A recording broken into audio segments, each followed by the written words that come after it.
ഉൽപ്പത്തി പുസ്തകം 3-ാം അധ്യായം. യഹോവയായ ദൈവം ഉണ്ടാക്കിയ എല്ലാ കാട്ടുജന്തുക്കളെക്കാളും പാമ്പ് കൗശലമേറിയതായിരുന്നു. അത് സ്ത്രീയോട്, തോട്ടത്തിലെ യാതൊരു വൃക്ഷത്തിൻ്റെ ഫലവും നിങ്ങൾ തിന്നരുതെന്ന് ദൈവം വാസ്തവമായി കൽപ്പിച്ചിട്ടുണ്ടോ എന്ന് ചോദിച്ചു. സ്ത്രീ പാമ്പിനോട്, തോട്ടത്തിലെ വൃക്ഷങ്ങളുടെ ഫലം ഞങ്ങൾക്ക് തിന്നാം, എന്നാൽ നിങ്ങൾ മരിക്കാതിരിക്കേണ്ടതിന് തോട്ടത്തിന് നടുവിലുള്ള വൃക്ഷത്തിൻ്റെ ഫലം തിന്നരുത്, തൊടുകയും അരുത് എന്ന് ദൈവം കൽപ്പിച്ചിട്ടുണ്ട് എന്ന് പറഞ്ഞു.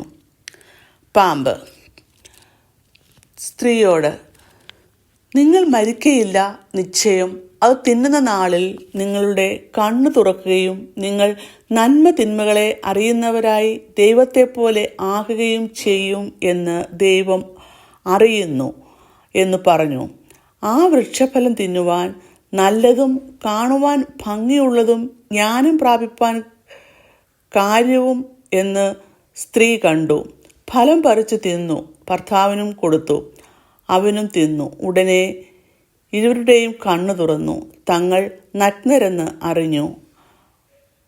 അത്തിയില കൂട്ടിത്തുന്നി തങ്ങൾക്ക് അരയാട ഉണ്ടാക്കി.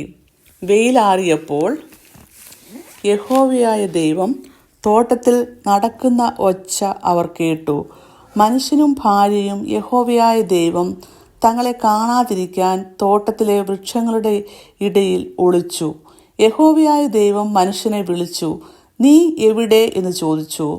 തോട്ടത്തിൽ നിന്റെ ഒച്ച കേട്ടിട്ട് ഞാൻ നഗ്നനാകൊണ്ട് ഭയപ്പെട്ട് ഒളിച്ചു എന്ന് അവൻ പറഞ്ഞു. നീ നഗ്നനെന്ന് നിന്നോട് ആര് പറഞ്ഞു? തിന്നരുതെന്ന് ഞാൻ നിന്നോട് കൽപ്പിച്ച വൃക്ഷഫലം നീ തിന്നുവോ എന്ന് അവൻ ചോദിച്ചു. അതിന് മനുഷ്യൻ, എന്നോടുകൂടെ ഇരിക്കാൻ നീ തന്നിട്ടുള്ള സ്ത്രീ വൃക്ഷഫലം തന്നു, ഞാൻ തിന്നുകയും ചെയ്തു എന്ന് പറഞ്ഞു. യഹോവയായ ദൈവം സ്ത്രീയോട്, നീ ഈ ചെയ്തത് എന്ത് എന്ന് ചോദിച്ചതിന്, പാമ്പ് എന്നെ വഞ്ചിച്ചു, ഞാൻ തിന്നുപോയി എന്ന് സ്ത്രീ പറഞ്ഞു.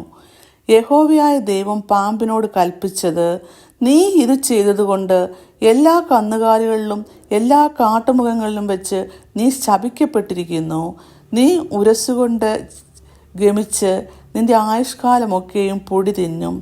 ഞാൻ നിനക്കും സ്ത്രീക്കും നിന്റെ സന്തതിക്കും അവളുടെ സന്തതിക്കും തമ്മിൽ ശത്രുത്വം ഉണ്ടാക്കും.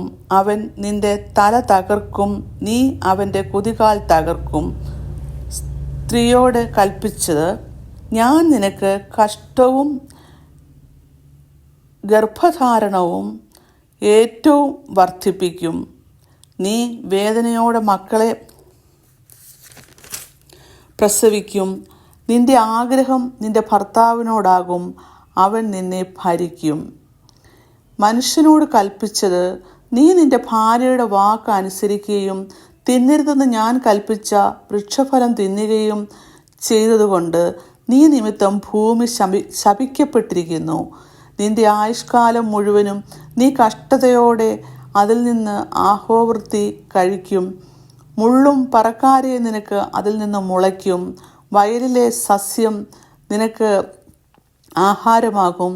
നിലത്തു നിന്നും നിന്നെ എടുത്തിരിക്കുന്നു, അതിനാൽ തിരികെ പോരുവോളം മുഖത്തെ വിയർപ്പോടെ നീ ഉപജീവനം കഴിക്കും. നീ പൊടിയാകുന്നു, പൊടിയിൽ തിരികെ ചേരും. മനുഷ്യൻ തൻ്റെ ഭാര്യയ്ക്ക് ഹൗവ എന്ന് പേരിട്ടു. അവൾ ജീവനുള്ളവർക്കെല്ലാം മാതാവല്ലോ. യഹോവയായ ദൈവം ആദാമിനും അവൻ്റെ ഭാര്യയ്ക്കും തോലുകൊണ്ട് ഉടുപ്പ് ഉണ്ടാക്കി അവരെ ഉടുപ്പിച്ചു.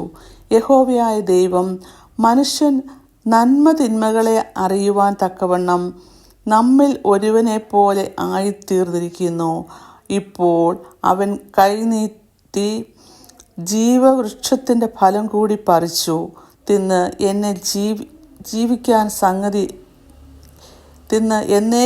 ജീവിക്കാൻ സംഗതി വരരുത് എന്ന് കൽപ്പിച്ചു. അവനെ എടുത്തിരുന്ന നിലത്ത് കൃഷി ചെയ്യേണ്ടതിന് യഹോവയായ ദൈവം അവനെ ഏദൻ തോട്ടത്തിൽ നിന്നും പുറത്താക്കി. ഇങ്ങനെ അവൻ മനുഷ്യനെ ഇറക്കിക്കളഞ്ഞു.